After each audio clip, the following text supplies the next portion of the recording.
Alright, today I have here that I'm going to show is a one source block ooze farm to make a Wendigo farm that automatically kills off the small Arixes over time. The Arixes look like this. Just let me effect strength for a long time. And Arix looks like this. It's really annoying because it's about one block big, and so it's always gonna spawn if you're trying to make a Wendigo farm because it's always smaller than a Wendigo. Alright, this is the one block trick is exclusive to all of the Lycanite mobs liquids, so that's the ooze, poison, and acid, the vanilla, water, and lava. How the trick works is that downwards flowing liquids counts as the blocks that the Lycanite spawner checks, and it's just how the Lycanite mobs liquids work. They can do it, so I'm going to show you this. This single source here shouldn't be spawning any thing from it. See, I gotta force the ooze spawner, but I'm gonna add up to 8 blocks, and this should now spawn things in it. So now that I keep running the command, things keep spawning in it now. Alright, gonna patch that back up and remove the ooze here. And then I'm gonna show you that with just a single block of ooze, we can get things spawning in here. So this is the simple 2x2 design. I need a sign to start it off. I need a sign. Gonna come into here, and then below the layer where I want the ooze to be placed, I'm gonna put a sign to cover out the entire floor. Now I'm gonna connect all the signs to be based on the single sign there. That way I can put down the ooze there. It'll flow to cover the entire surface area. And then I could punch out this block to take out the signs, and all of this should be flowing ooze. Now when I run the spawner, you can see things are spawning in it. Let's go kill them off. That killed everything in there. I can run the spawner again to show that it works. It's 2x2 one. You see it spawning Arixes, and you can hear it spawn Wendigos. Let me go kill them again. And I'm going to showcase how we get rid of the Arixes from this thing. I have to remove that. So yep, now the ooze is going away. So the Arixes, they're really kind of annoying, but I'm going to abuse carts and mob pathfinding to get the Arixes to essentially kill themselves. So in these 2 test containers, I'm just going to show off this a couple times. Just spawn a bunch of Arixes here. And generally, they try and pathfind outside. They're either gonna stock up at the top or at the bottom, sometimes the middle. And then they're kind of stupid enough. They're pathfinding. They try to go through a cart, but instead it's set up where they'll suffocate inside of a full block. I mean, it doesn't kill them immediately. We're trying to abuse their pathfinding, but it's kind of one of the better options we got. At minimum, you just need these 2 dirts here, but if you get a smaller Arix that spawns in here, yeah, like this second Arix won't die until the other fella on this side dies, and see, now he's dying here. So it's kind of worth it to have all 4 blocks of dirt, but at minimum, you just need the 2 there. And if that cart abuse gets patched out, or if you don't want to use that, you could always just use another portal. They'll just try and pathfind through the portal and just be sent to the Nether. That's another way to get rid of the Arixes. And then what do we do? Alright, we build a certain row of slabs here. This gives plenty of space for the Arixes to try and fly through, but no Wendigos can fit in through these holes because the horse carts, the Astikor horse carts, they can pick up Wendigos, and it's a bit of annoying because then they're not in an easy place where we can kill them. How we set it up is just tack the Wendigo's feet through here. Like, you can access about 2 rows of them without crouching.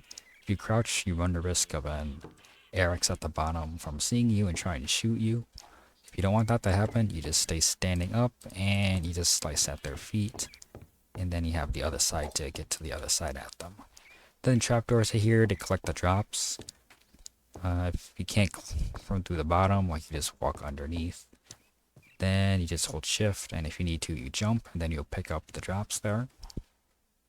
And then if the XP, if it's not being picked up, you can just walk into the corner, it'll pick up the XP. Alright, so another note is that Blights can spawn. Blight versions of Arix's can spawn, and if they enter the cart, they can't, all Blight mobs can't suffocate in blocks, so they won't take damage. This is an example of a Blight zombie in this cart. It's not suffocating in dirt. I could summon a normal zombie, summon a zombie, and you'll see this normal zombie. He's dying in here. However, Blight mobs can still die to entity cramming, so if you want to just waste a ton of boats here, you could summon a Blight. Is it a Blight? Let me get rid of this. I don't want to spawn an Infernal. I want to spawn a Blight. Are you a Blight? Let's spawn him outside to see if he's a Blight. Yeah, this was a Blight because he has the purple fire. Can I get you into that mass to see if you die in there? Yep, now he's dying to entity cramming in there. This is an option, but you really don't need it because Blights spawn so infrequently that you could just deal with them just sitting in there. Alright, so that's pretty much the mechanics of the farm. So you can build it, if you're low on materials, you just build a 2x2 spawning area, or at the biggest, you can do a 4x5 area. If you do a 5x5, it'll be too big that you'll get the big ice worm spawning in here. And at this size, with just these walls around it, the worms can sometimes clip through the walls and it's annoying to deal with them unless you make it bigger. But we're just trying to farm Wendigos really, so 4x5 is good enough. I'm going to show you how to build it. Build like the more complex side. The other three sides are just basically walls of any block that you want. You can use dirt, you can use stone. At the bottom, we have top slab, of course, and then just the row of trapdoors that we want for everything to stand on. And at the bottom, we have two options of how to set it up. You could set it up where you just have signs at the bottom row. This will prevent Wendigos from spreading a frostfire everywhere. However, if you want frostfire in here to get an occasional reaver, do note that even though items don't burn in it, XP can burn in frostfire, however. Bottle of enchanting, I'm going to show that off right now. Let's throw some EXP onto the ground. And there's EXP all in there, and it's going to suck it up towards the frostfire, and you're going to see all this EXP gets deleted by the frostfire. So, yep, you didn't even see the subtitle at the bottom right say that. Alright. So now that we're back at that, the ones that I've built, they have on the bottom row, right above the trapdoors, signs, because I don't want any frostfire in there. Alright, so the sides here, just a giant block of wall, slab on top. The roof, you can make it slabs, just make it spawn proof too. Then I'm going to show off how to build the sides here. So let me go get back ladders. That's not where I have ladders. Alright, I have a ladder here. I'm going to use Polished Andesite to make it easier to view where I'm placing things. However, you could just use dirt or whatever material you have most of. The dirt here, all shown in these examples, these are all mandatory. You need to have dirt here, really. And then the brown stained glass is optional. I highly recommend it. So, let's see. So, on this layer, right above the trapdoors, we're going to put all the andesite there. And at this moment, we are able to set up the signs now, because we have blocks we can place it on now. So, put all these signs at the bottom row. And yeah, you just do that. And it looks like it'll be easier to do it before building all the walls, so you can still get inside and put all the signs down. So right above our trapdoors, we have all of our signs. This will stop the ooze from coming down here so we could see and hit things and pick up items still. So now that I have the ladder now, I can start building this. So on every layer that we build any of these bottom slabs, we're going to put dirt here. Put 2 out there because then we could just build ladders up, climb it, get on top of here. Now we're up here. This is this should be andesite because we can see what I'm doing. Gonna put this here on this upper layer too. We're gonna put andesite here, put andesite down here too, and in case we wanna be able to enclose this so we block sightline and don't get attacked when we walk behind this, we're gonna put those there. And I'm gonna show you where to put the carts. You can still put it in this position. So the first cart, you want to target the top right corner of the 3rd block. Put a cart there. Then on the 2nd block, you want to go all the way out to here in the bottom right corner. Put a cart there. I'm gonna have hitboxes on to show you that this basically covers most of the space if you place them right there like that. And so it'll catch most Arixes, and even if it doesn't, if the cart is full, it'll still provide a hitbox that pushes away mobs, so that's still pretty good there too. So back here again, we're going to extend that so we could stand on it, build up ladders, and we're back here again. Oh, I forgot to build out the bottom slab layer. You leave 2 air blocks between each bottom slab layer. Bottom slab there. Then on those bottom slabs, you put your full blocks there. These need to be full blocks, do not use glass, because then things won't suffocate in there. I want to put a block over there. 1, 2, 3, 4. Then you can extend it out this way if you want. And then put our carts in. Aim for the top right corner of the 3rd block. Put it down there. Aim for the bottom right corner of the 2nd block. Put it right there. And then I'm going to just make the rest in creative now. Just speed it up. Oh,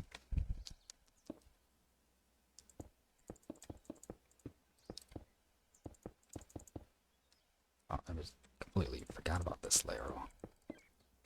Let's see.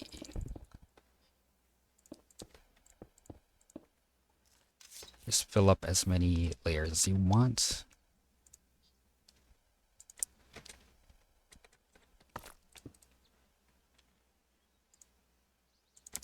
And then this part should be done. The roof. Before you fill in the roof, you probably want to put down the ooze. And for that, we'll need signs. And we're just going to do what we did for the 2x2, but even bigger.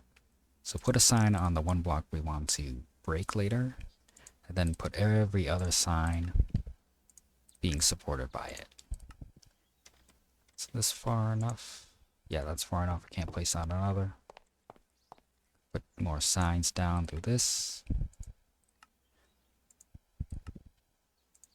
I can't click that, so I'll start putting down signs from this angle. Aim for the hitboxes.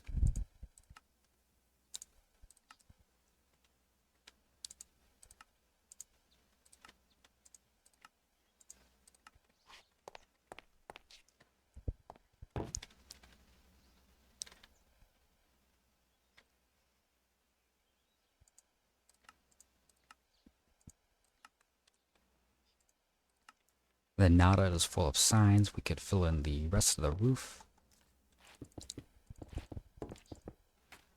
And slab it off. Put a slab there because this is the layer we're going to put the ooze on, and we're going to see that it flows throughout the entire thing. And right now it shouldn't be spawning anything. I'm going to force the ooze spawner. It's not making anything. So now we're able to punch this out, breaks all the signs, lets all the ooze flow, and now the Ooze spawner works. With Wendigos that spawn out now, and I hear some Arixes. Are they gonna be silly and kill themselves now? It'll take a while before they pathfind in there. If any drop on the below, you could attack their feet. I'm gonna show, like, see I'm crouching, and I saw a red line on that Arix. That means it can see me if I'm crouching. However, if you want to be completely safe, just stand into it. Do I have any Arixes that have volunteered to go in yet? Oh, you can hear it dying. You can see one in here is suffocating in here. And so this farm setup, super simple, will passively kill off Arixes and only needs a single Ooze bucket. And you could just, I don't think, because of how the Lycanite mob spawner works, you don't want to make it too big, because then it's like even harder for Arixes to come out, but this is already a ton of spawning spaces for Wendigos, because you got 5x4, it's about 20 tower columns, and each tower column in the configs, the size of a Wendigo, I think the height is 4.5, so basically got all that height is all a lot of Wendigo spawning, potential Wendigo spawning spaces, but we have all the Arixes in here, we didn't want to get rid of those, so that's about it. We could attack the Wendigo feet, pick up the items. You can see the red line. The Arix wouldn't be able to attack me if I was in survival. If I'm standing, I can attack everything. Arix down here, I can see from standing here, I could see 3 rows of trapdoors. So I would be able to about hit them. The ideal weapon is that I'm using is a great sword. Has both reach and sweeping. And then if I want the items down there, you see it's kind of hard to pick up. The XP, I just walked in the corner. You just punch a walkway through everything. Right under it. Then hold shift, you see, I'll pick up all the items. Hold shift, I'll pick up all the items. And that's about it. Super simple. 1 bucket Ooze farm. You could either build it in the ground, you know, pretty much super simple. Dig straight down, or you could build it in the air. I meant like above ground. Above ground, you'd guarantee that there's no underground Ooze that you accidentally build this near. But of course, you need to use the materials to build it above ground. If you build it below ground, you're pretty much going to mine out all the materials you need to build the rest of the farm. And that's about it. Thanks for watching this. One final note, if you just wanted to use a single block of Ooze, a really compact one, or you just want to use a 5 Ooze one, you just make it out of cobblestone walls, which is just made out of 6 cobblestone walls. Is 6 cobblestone, pretty space efficient. You have to make it out of cobblestone wall if you want it really small, because with just normal blocks here, the bigger Wendigos can clip into it and then pop out of the farm. If you use walls, they'll fit inside. All these examples will be in the world download in case you want to take a look at them. These were earlier designs I made until I made this version, which is probably the best one that I can think of for now. Just don't know the exact size that's the best for it.